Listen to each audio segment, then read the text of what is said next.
I'm Captain Sekou Kennebrew.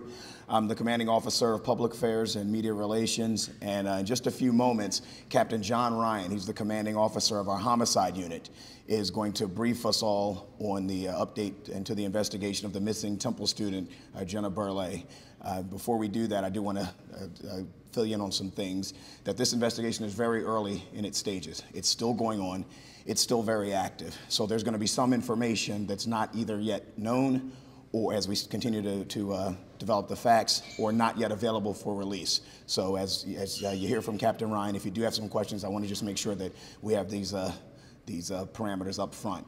Before we hear from Captain Ryan, though, we are going to hear from Commissioner Richard Ross with an overview of what's going on and where we're at with this. All right.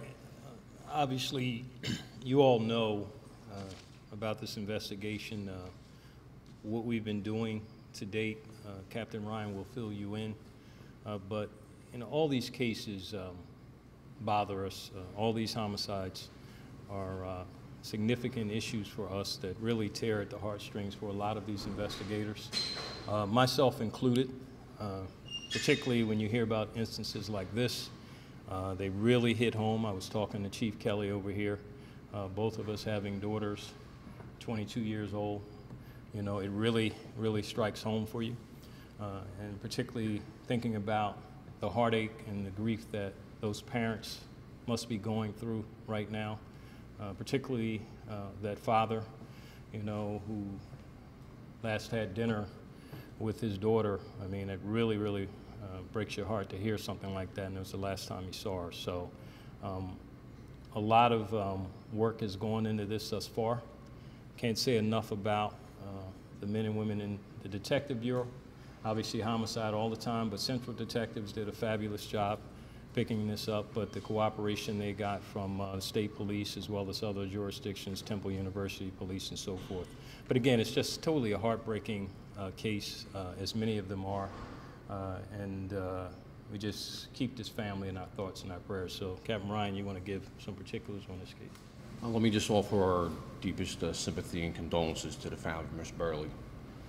This started off as a missing persons investigation and then sadly resulted in tragedy. She was reported missing by her father on Thursday.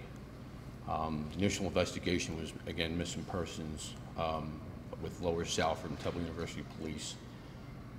They developed a suspect in the case whom she was last seen with, a Joshua Hupperters.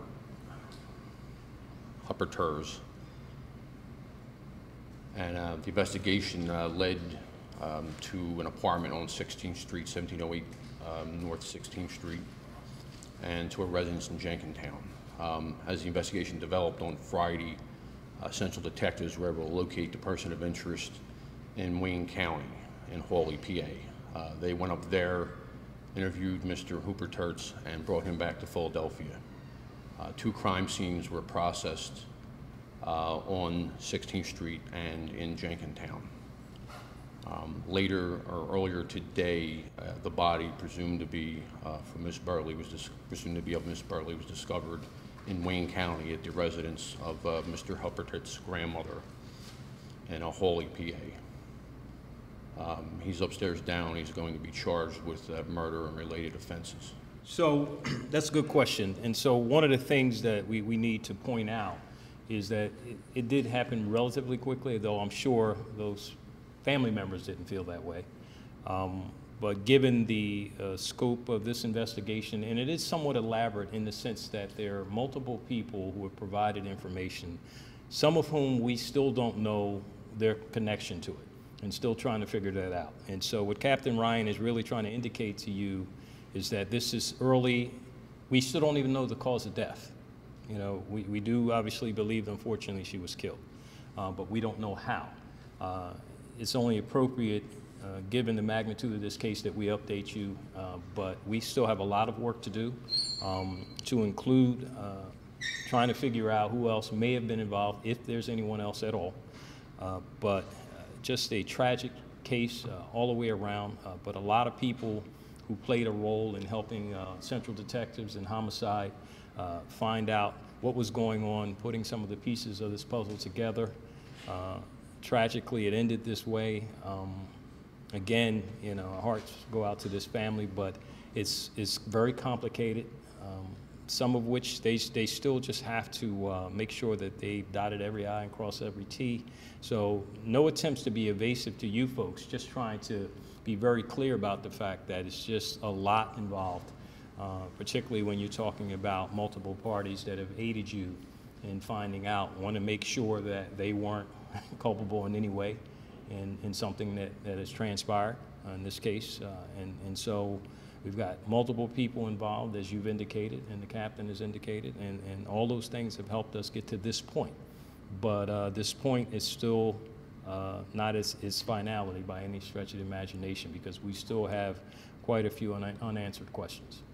Was she sexually assaulted? We don't know any of that right now. And so, again, it started unfolding relatively quickly once they began getting investigative information in. Some of it, you know, they're trying to maintain the integrity of the investigation for a variety of reasons. And so there are things that we cannot discuss right now, but there are also things we just don't know. We don't know a lot of answers, but didn't want to keep you in the dark about it and to let you know where we are up to this point. And so I don't believe there's anything additional we can provide right now, other than the fact that obviously the primary individual we were looking at is in custody. He will be charged, as the captain indicated, and we will see if anyone else is involved to a degree where charging is appropriate. Thank you guys for coming out.